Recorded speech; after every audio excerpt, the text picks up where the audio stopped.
हे बघा पूर्ण चकलं तयार करून झालेले आहे। चकलीला काटे बघा किती छान मस्त पडलेले आहे बघा। चकली ना अजिबातच तेलकट झालेली नाहीये बघा। चकली तोडून पण दाखवते बघा तुम्हाला। चकली अशी पोकळ झालेली आहे। चकली अशी पोकळ झाली ना तरच छान कुरकुरीत चकली झाली आहे असं समजा। तोडून पण दाखवते बघा। चकली मी तुम्हाला खाऊन पण दाखवते। तुम्ही आवाजावरूनच बघा चकली किती छान कुरकुरीत झालेली आहे।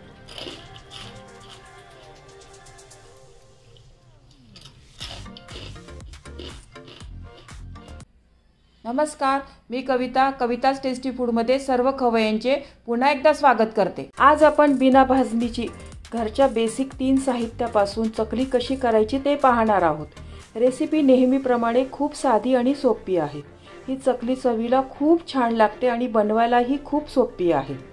चकली खाण्याची इच्छा असेल तर तुम्ही ही अर्ध्या तासात बनवू शकता। दिवाळीचा फराळ म्हटलं की सर्वांनाच चकलीची आठवण येते। चकली कशी असावी तर ती मस्त कुरकुरीत, खुसखुशीत, आतून पोकळ आणि अजिबातच तेलकट नसावी। दिवाळीच्या आधी तर आपल्याला भरपूर कामं घाईगडबड असते आणि कामामध्ये भाजणी करून चकली करण्याला कधी-कधी आपल्याला जमत नाही, खास करून नोकरी करणाऱ्या महिलांना। म्हणूनच आज आपण अगदी अर्ध्या तासात तयार होणारी परफेक्ट बिना भाजणीची चकली बनवलेली आहे। चवीला ही चकली अप्रतिम लागते। तुम्ही पहिल्यांदाच जरी चकली बनवत असाल तरी ही चकली 100% सांगते परफेक्टच जमणार। नेहमीप्रमाणे यामध्ये मी भरपूर छोट्या-छोट्या टिप्स सांगितलेल्या आहे। चला तर ही कुरकुरीत चकली कशी करायची ते पाहूया। तुम्ही या चॅनलला अजून सबस्क्राइब केले नसेल तर जरूर सबस्क्राइब करा, ते निशुल्क आहे। त्यासाठी मी 1 कप जाडे पोहे घेतलेले आहे। जे आपण कांदा पोहे बनवतो ना तेच पोहे घेतलेले आहे आणि अर्धा कप डाळ्या घेतलेल्या आहे। चिवड्यामध्ये घालतो ना त्या भाजलेल्या डाळ्या आहे। सर्वात आधी आपण हे पोहे आणि हे डाळ्या आहे ना मिक्सर मध्ये याची बारीक पावडर करून घेऊया। पोहे आणि डाळ्या बघा मिक्सर मध्ये ना छान बारीक वाटून घेतलेला आहे। हे या चाळणीने आपण चाळून घेऊया पीठ। यामध्ये जर मोठे कण असतील ना तर ते निघून जातील। पूर्ण गाळून घेतलेला आहे। हे जाड आहे ना हे आपल्याला फेकून द्यायचं आहे। यातच आपल्याला ना तांदळाचं पीठ पण गाळून घ्यायचं आहे। हे 1.5 कप मी तांदळाचं पीठ घेतलेलं आहे। हे घरीच बनवलेलं तांदळाचं पीठ आहे। तांदूळ स्वच्छ धुवून सावलीतच पंख्याखाली वाळवून हे पीठ तयार केलेलं आहे। हे पीठ आहे ना हे पण आपण गाळून घेऊया।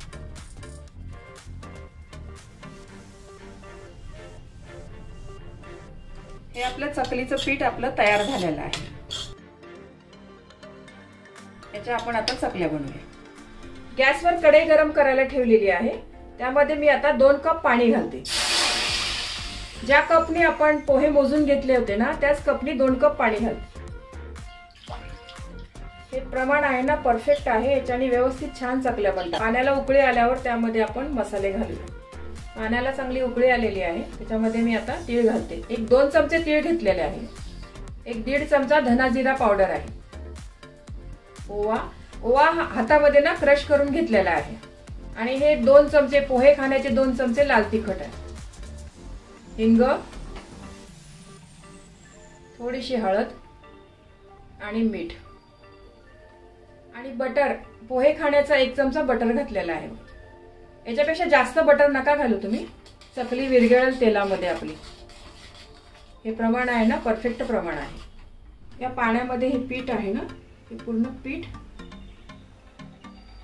घालून घेऊया आणि लाटण्याने ना हे पीठ मिक्स करून घ्या। लाटण्याने ना गाठी अजिबातच होत नाही। पीठ आहे ना व्यवस्थित मिक्स करून घेऊया। त्यासाठी कढई आहे ना मी खाली घेते।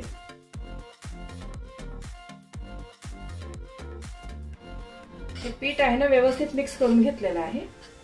हे आपण 20 मिनिटं रेस्ट करायला ठेवू। 20 मिनिट झालेले आहे। हे पीठ आहे ना एका परातीत काढून घ्या। पीठ आहे ना आणखी कोमटच आहे, पूर्ण गार नाही झालेलं आहे। यामध्ये आता थोडं थोडं पाणी टाकून पिठाचा एक घट्ट गोळा मळून घेऊया। थोडं थोडंच पाणी टाका, एकदम नका टाकू।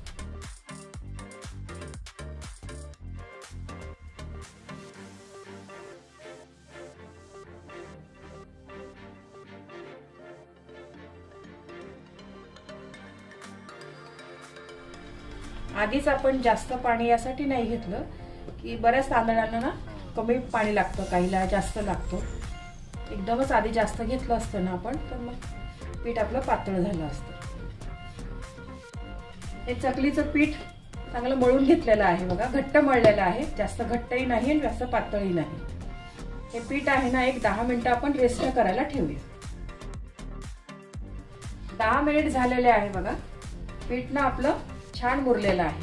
चकलीच्या साच्याला आपण व्यवस्थित तेल लावून घेऊया.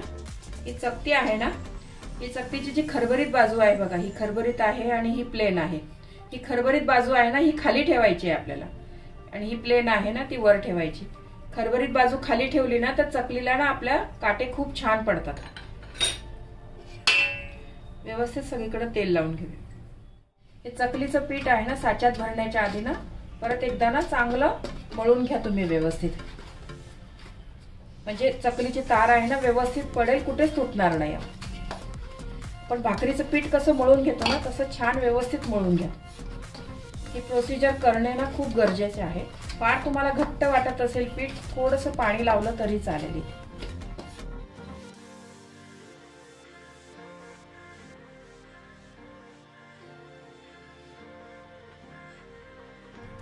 चकलीचा गोळा आहे ना व्यवस्थित मध्ये भरून घ्या. हे पीठ आहे ना चांगलं व्यवस्थित दाबून घ्या.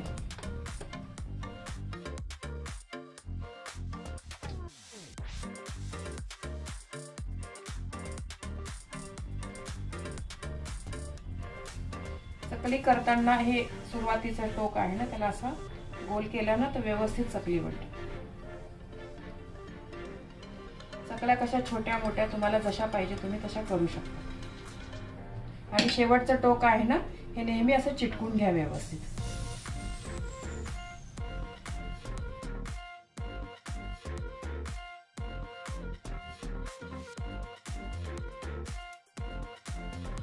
या पद्धतीने ना 7-8 चकल्या मी पाडून घेते अशा व्यवस्थित. आणि चकली करताना जास्त पण चकल्या तुम्ही अशा पाडून नका घेऊ, कोरड्या होतात आणि मग त्या तेलामध्ये सुटू शकतात.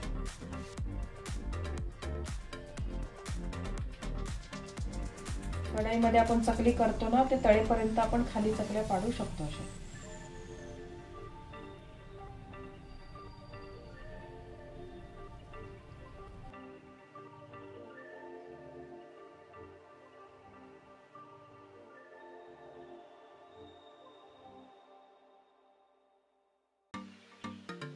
अशा प्लेट्सवर चकल्या पाडल्या ना तरी चालेल. या प्लेट्सवर चकल्या पाडल्या ना तर उचलायला खूपच सोप्या जातात चकल्या. या पद्धतीने पण तुम्ही चकल्या पाडू शकता. एकसारख्या गोल गरगरीत चकल्या येतात खूपच छान.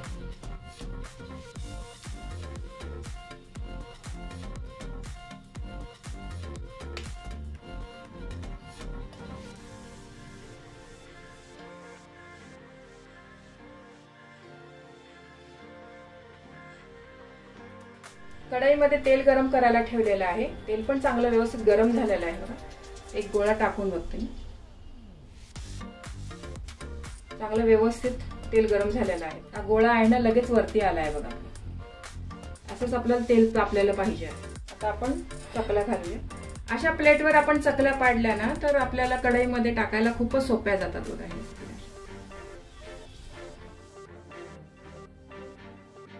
कढईमध्ये जेवढ्या चकल्या बसतील ना तेवढ्याच चकल्या तुम्ही सोडा त्याच्यामध्ये. जास्त चकल्या सोडल्या ना तर मग चकल्या आपल्या तुटू पण शकतात.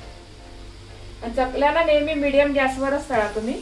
फुल गॅसवर पण नको आणि बारीक गॅसवर पण नको. बारीक गॅसवर चकल्या तळल्या ना तर तेलकट होतात आणि फुल गॅसवर तळल्या ना तर वरनं लगेच लालसर होतात पण आतनं ना अशा कुरकुरीत होत नाही चकल्या. क्रिस्पी झाल्या पाहिजे छान चकल्या. 1 मिनिट झाला आहे बघा. एक चकली आहे ना एका बाजूनी चांगली कडक झालेली आहे. कडक झाली ना चकली तरच मग अशी उलटवा. मऊ असताना नका उलटू. चकल्या तळताना थोडं पेशन्सच काम आहे. चकली तळताना त्याचा वेळ दिला ना तर एकदम छान चकल्या मस्त कुरकुरीत बनतात. मऊ अजिबात पडत नाही मग चकल्या. आणि ह्या चकल्या करायला खूपच सोप्या आहेत. आपल्याला चकल्या खाण्याची इच्छा झाली ना तर अगदी 20 मिनिटात तुम्ही ह्या चकल्या करू शकता. आपल्याकडे लहान मुलं असतात, त्यांना मधल्या वेळात काही ना काही लागतंच खायला. तर या चकल्या अशा करून ठेवल्या तर चांगल्या हेल्दी पण आहेत चकल्या. याआधी पण मी चकल्याच्या बऱ्याच रेसिपी आपल्या चॅनलवर अपलोड केलेल्या आहे बघा. ज्वारीची चकली आहे, भाजणीची चकली आहे, रवा बटर चकली आहे. त्यांची लिंक ना डिस्क्रिप्शन बॉक्समध्ये दिलेली आहे. त्या पण चकल्या नक्की करून बघा, खूप छान आहे त्या चकल्याची रेसिपी. या पद्धतीने जर तुम्ही चकल्या केल्या ना प्रमाण घेऊन, तर तुमच्या चकल्या ना कधीच बिघडणार नाही. 100% सांगते मी, या चकल्या परफेक्टच बनेल. तुम्ही जर पहिल्यांदा जरी या चकल्या बनवत असाल ना, तरी या चकल्या चांगल्याच बनणार. जेव्हा आपण चकल्या तळायला घेतल्या होत्या ना, तर तेव्हा किती बुडबुडे होते बघा. आता बऱ्यापैकी कमी झालेले आहे. हे पूर्ण बुडबुडे आहे ना, हे गेल्या तरच आपल्या चकल्या झाल्या व्यवस्थित अशा समजायच्या. आणि चकल्या ना थोड्या खाली पण बसतात व्यवस्थित तळल्या गेल्या तर. चकल्या हे मी मीडियम गॅसवरच तळत आहे. चकल्या आपल्या झालेल्या आहे बघा तळून. बुडबुडे ना बऱ्यापैकी कमी झालेले आहे.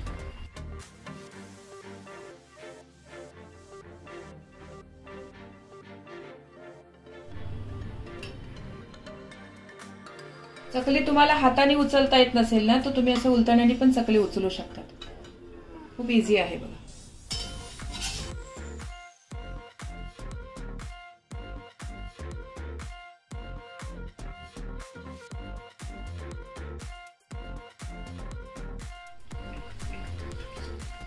दुसरी बॅच पण तळून झालेली आहे बघा आपली.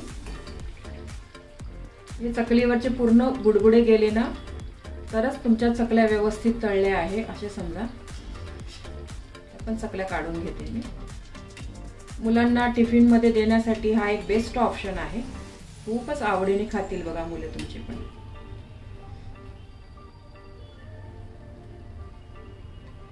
याच पद्धतीने ना बाकीच्या सर्व चकल्या मी तळून घेते.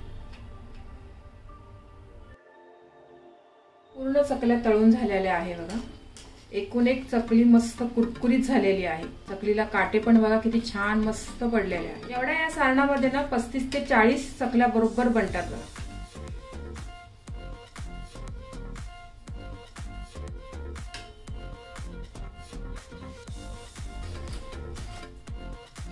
हे बघा पूर्ण चकल्या तयार करून झालेल्या आहे. चकलीला काटे बघा किती छान मस्त पडलेले आहे बघा.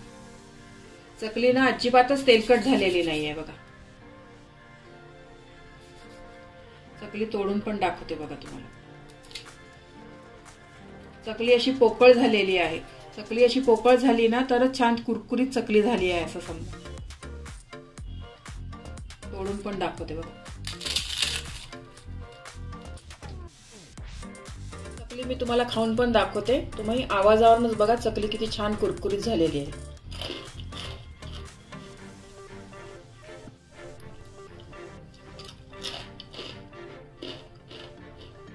पिठामध्ये 35 ते 40 चकल्या बनतात. या चकल्याना तुम्ही नक्की एकदा तरी करून पहा. खूप छान कुरकुरीत चकली झालेली आहे. आणि या चकल्या बनवायलाही खूप सोप्या आहे.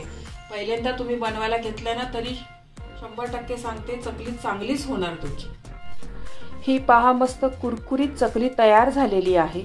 या चकलीला तुम्ही जगातील सर्वात सोपी चकली म्हटलं तरीही चालेल. ही चकली तुम्ही या दिवाळीतच नाही तर एरवीही स्नॅक्स म्हणून करून खाऊ शकतात. लहान मुलांना मधल्या वेळासाठी या चकलीचा बेस्ट ऑप्शन आहे. मी सांगितलेल्या सर्व टिप्स आणि ट्रिक वापरून ही चकली एकदा नक्की करून पहा. खूप आवडेल तुमच्या घरी सर्वांना. तुम्हाला ही रेसिपी आवडली असेल तर तुमच्या मित्रमैत्रिणी आणि नातेवाईकांबरोबर शेअर करा. व्हिडिओला लाईक करा व चॅनलला सबस्क्राईब करा. रेसिपीला कमेंट्स करा. तुमच्या कमेंट्स वाचायला मला फार आवडतात. तुमच्या लाईक्स आणि कमेंट्समुळे माझा उत्साह वाढतो आणि नवनवीन व्हिडिओ बनवण्यासाठी प्रोत्साहन मिळते. त्याचबरोबर तुम्ही मला फेसबुक, इंस्टाग्राम आणि पिनट्रेस्टवर देखील फॉलो करू शकतात. त्यांची लिंक डिस्क्रिप्शन बॉक्समध्ये दिलेली आहे. तुम्ही ही रेसिपी कोणत्या गावातून पाहताय तेही सांगा. तर पुन्हा भेटूया एका नवीन रेसिपीसह. तोपर्यंत मस्त खा, काळजी घ्या. धन्यवाद.